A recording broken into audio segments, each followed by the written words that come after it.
Bonjour, chers amis, mesdames et messieurs. Je crois que non, incessamment nous serons de temps en temps dans les vidéos concernant le projet sur lequel nous sommes en train de travailler il y a de cela 2 ans. Alors, je voudrais que ça soit du genre une conversation, on est en train de parler.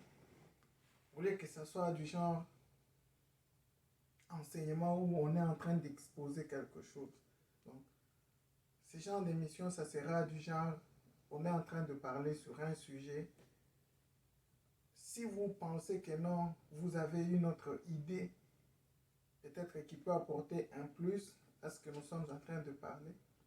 Alors, en bas, nous serons en train de recevoir les commentaires ainsi que tout ce qu'il y a comme suggestion.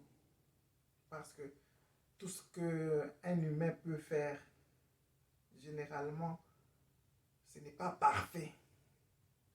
C'est vrai qu'on peut avoir une idée de ce qu'on veut faire, mais personnellement, je me dis que non. Lorsqu'on côtoie quelqu'un, il apporte toujours un plus. Tel exactement est le cas pour ce projet. J'ai eu à côtoyer. Bon, quand je parle j'ai, c'est au nom de toute l'équipe. Donc nous avons eu à côtoyer une infinité de personnes, pas moins de 1000. Au moins, on a eu à gagner en expérience chez chaque personne dont on a eu à exposer le projet et pour lesquels nous avions débuté l'année qui vient de commencer. Alors, c'est vrai, à l'extérieur, nous les Congolais de la diaspora, pas seulement les Congolais, mais toute la diaspora en général, mais particulièrement, je veux parler un peu de la diaspora congolaise. Alors, nous sommes à l'extérieur, nous pouvons avoir du travail facilement, nous pouvons manger, nous pouvons... Donc, tous les autres petits besoins sont un tout petit peu résolus d'une ou d'une autre manière. Mais ce qui n'est pas le cas aussi pour nos frères qui sont en Afrique.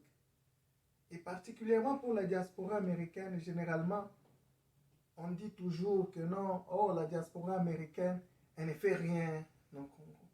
Alors que je me dis que non, il est juste question d'une petite organisation interne pour arriver à faire quelque chose de bien.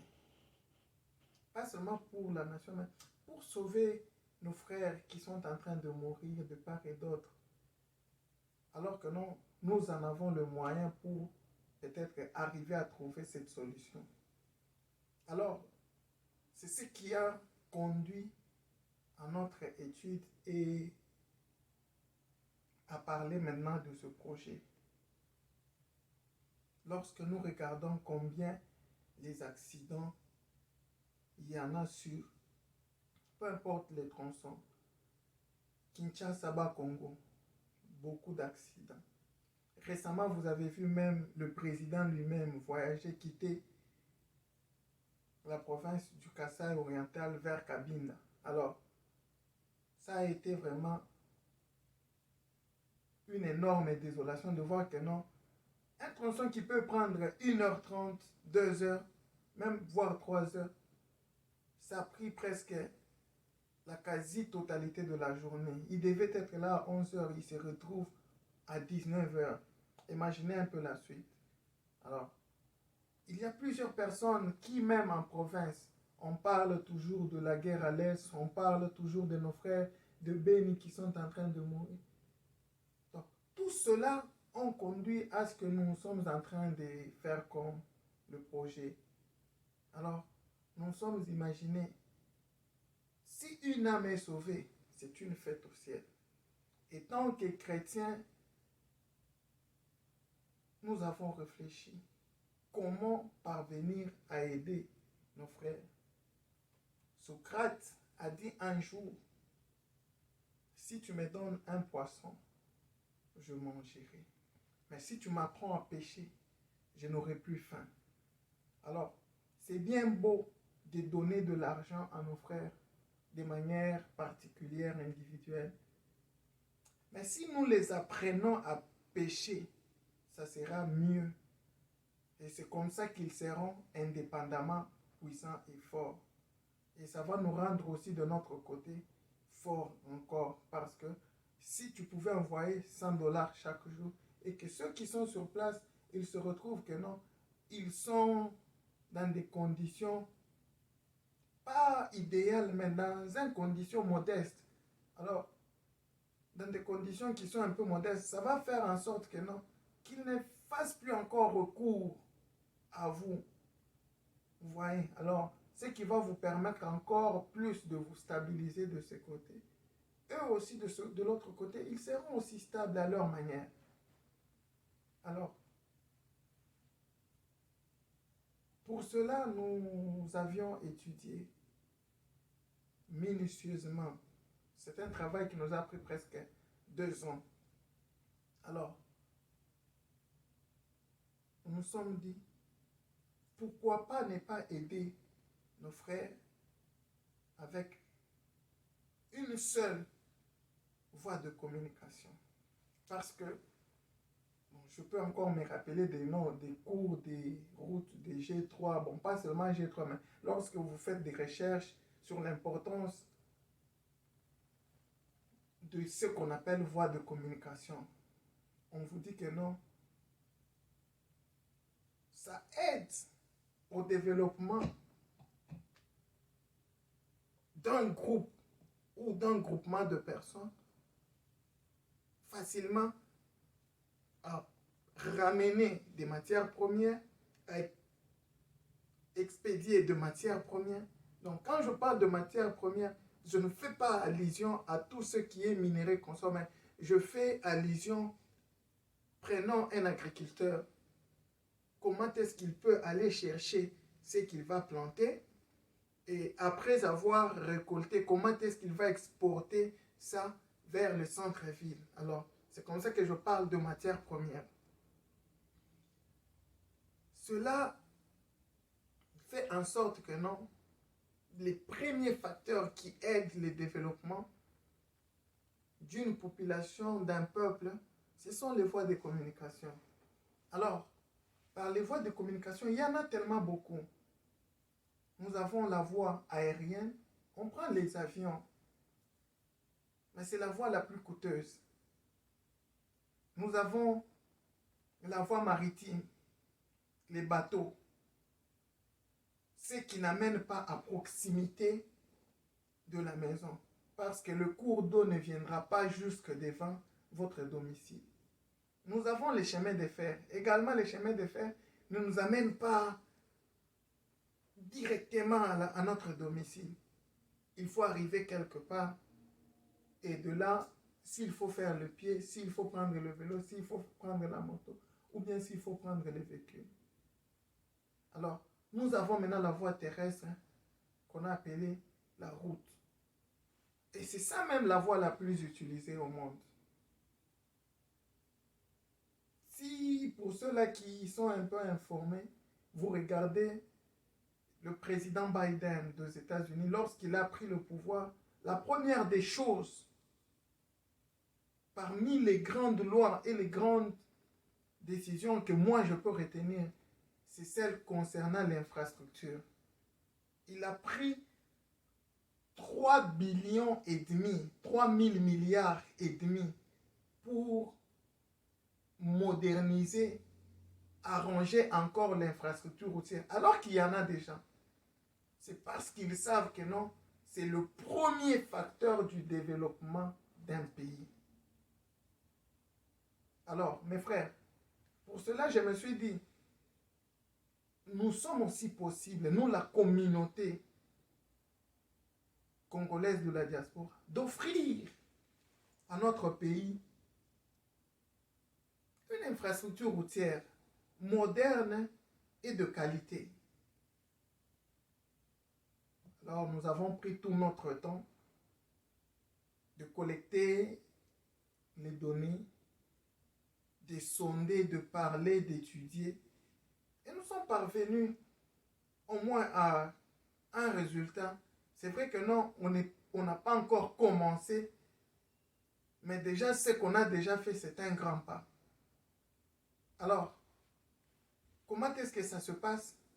On s'est dit que non, la communauté congolaise peut s'organiser à l'interne, offrir un bon réseau routier à la RDC. Alors, en prélevant les données, juste la ligne au sol, bon, les techniciens ou bien ceux qui ont fait les génies civils, ils comprennent. La distance au sol ou la longueur au sol de la route congolaise, commençant par les routes nationales, numéro 1 jusqu'au 5, les routes provinciales principales, les routes provinciales secondaires, les routes urbaines et les routes à desserte agricoles. Alors, ces routes-là nous font 156 000 km.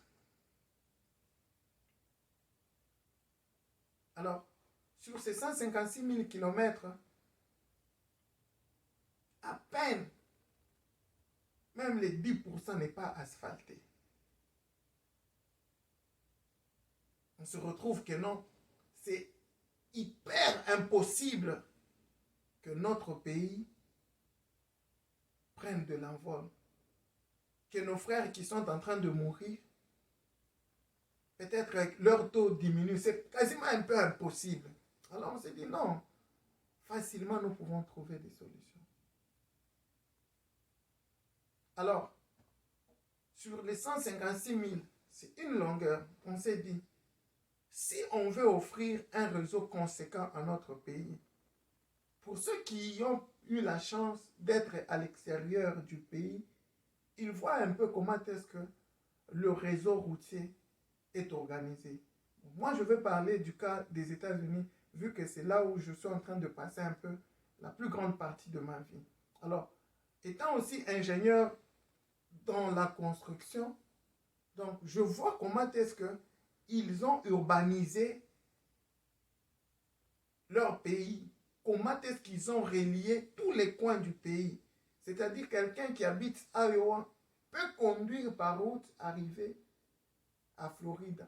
Quelqu'un qui conduit par route peut arriver à Houston, au Texas. Quelqu'un qui conduit par route peut quitter Texas vers Los Angeles, vers Californie.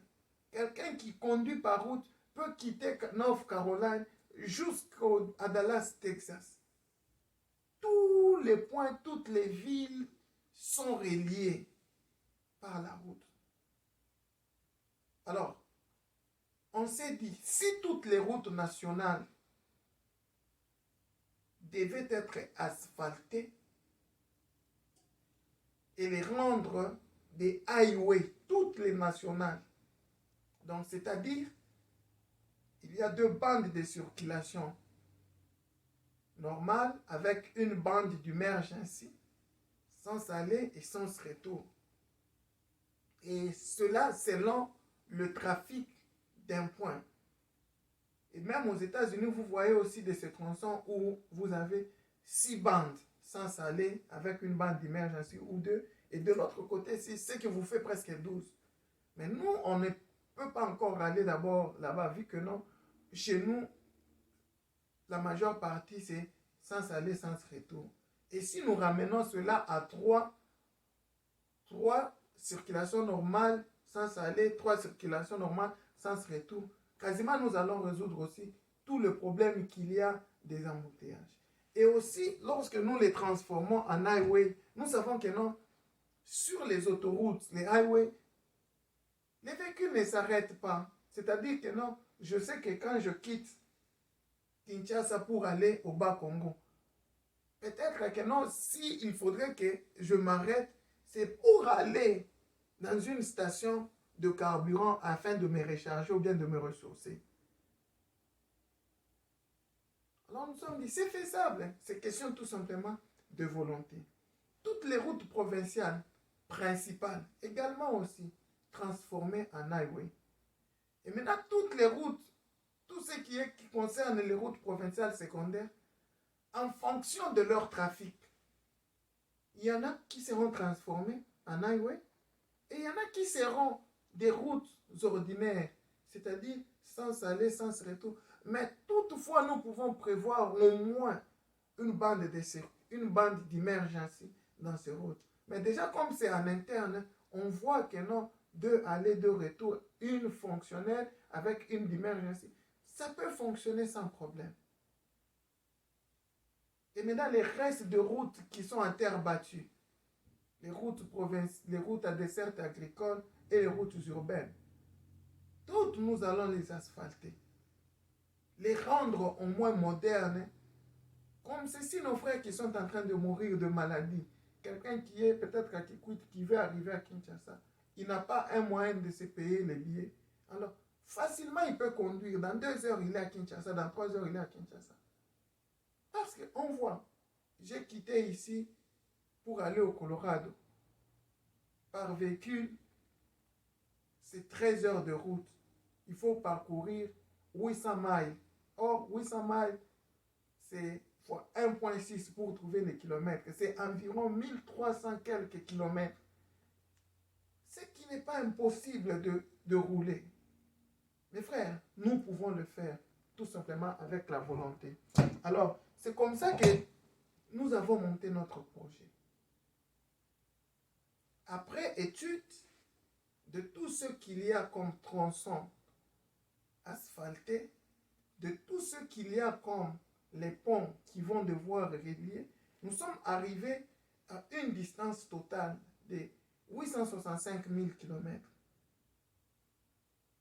Alors, c'est sur ça qu'est basé maintenant le projet. Comment nous allons nous y prendre à l'extérieur du pays pour parvenir à offrir un réseau routier de qualité à notre pays. Nous nous sommes dit, si consciemment et volontairement, chaque personne peut contribuer avec 50 $, d'abord pour ce qui est de la communauté, on va facilement trouver solution à ce problème. Et déjà, je m'en vais d'ailleurs remercier tous ceux-là qui sont en train de partager l'idée. Je vois mon frère Abed Achou. Que Dieu le fasse aussi grâce pour ce qu'il fait. Donc, c'est parmi les premières personnes qui nous ont contactés aussi pour dire, ah, également, nous avions aussi une idée comme celle-là, mais nous ne savions pas comment est-ce que nous pouvons nous y prendre. Alors, mes frères, nous pouvons le faire. Je vois mon frère Fali. Il m'a contacté. Donc, en particulier, il y a deux noms qui sont en train de me contacter. Il y a le député Kalonji. Donc, mes frères, avec la volonté, nous y arriverons. Alors, c'est comme ça que je me dis que non, vous allez maintenant recevoir des updates, des émissions, des vidéos concernant chaque détail de tout ce que nous allons faire. Mais seulement, incessamment, on aura une grande conférence qui va faire part de toute la communauté d'abord, de la diaspora. C'est vrai que non, nous ne saurons pas réunir tous au même moment, mais il y aura quand même une représentativité de chaque state, et particulièrement pour ceux qui sont sur place, ils seront là. Après, ici maintenant, nous allons faire une tournée aux États-Unis pour essayer maintenant au moins de montrer aux gens que nous pouvons faire quelque chose. Si nous attendons que les politiciens les fassent, mes frères, j'ai une trentaine d'années, alors je me dis que non, ça sera avec désolation. Mais organisation à l'extérieur, tout à fait.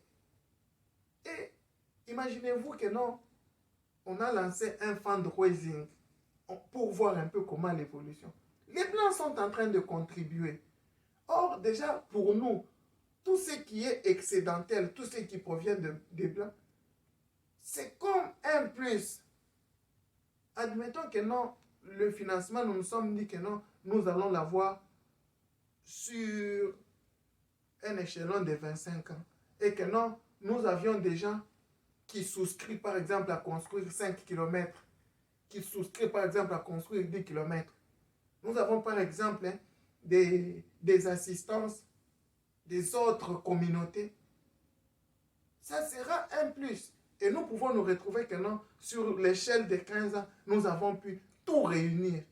Et le travail sera fait. Parce que le travail est étendu sur 25 ans. Or, si par exemple tout est réuni avant, donc probablement à 25 ans exactement, tout le travail doit prendre fin. Et nous allons offrir à notre pays un réseau de qualité. Mes frères, c'est possible. Je me dis que non, mais dans la main, nous y parviendrons. Bakoko na biso baloba boy. Koni moko elambaka te. Mais ceux qui batie mibale misato, bilibwe bobima bien. Alors, je nous prie de prendre tout simplement cette conscience. Mbongo tang mususu odepensaka pona komelaka masanka pour un mois. Offre à ton pays un réseau routier. Cela va épargner à ton frère peut-être qui devait mourir en province de rejoindre la ville facilement. Cela va aider ton frère peut-être qui devait connaître l'accident de ne pas le connaître parce que l'état de la route sera bon. Donc, je crois dans cette première tranche, tel était un peu du genre exposé et puis prise des points, des idées un peu à la volée. C'est vrai que non, il y a beaucoup de choses à parler.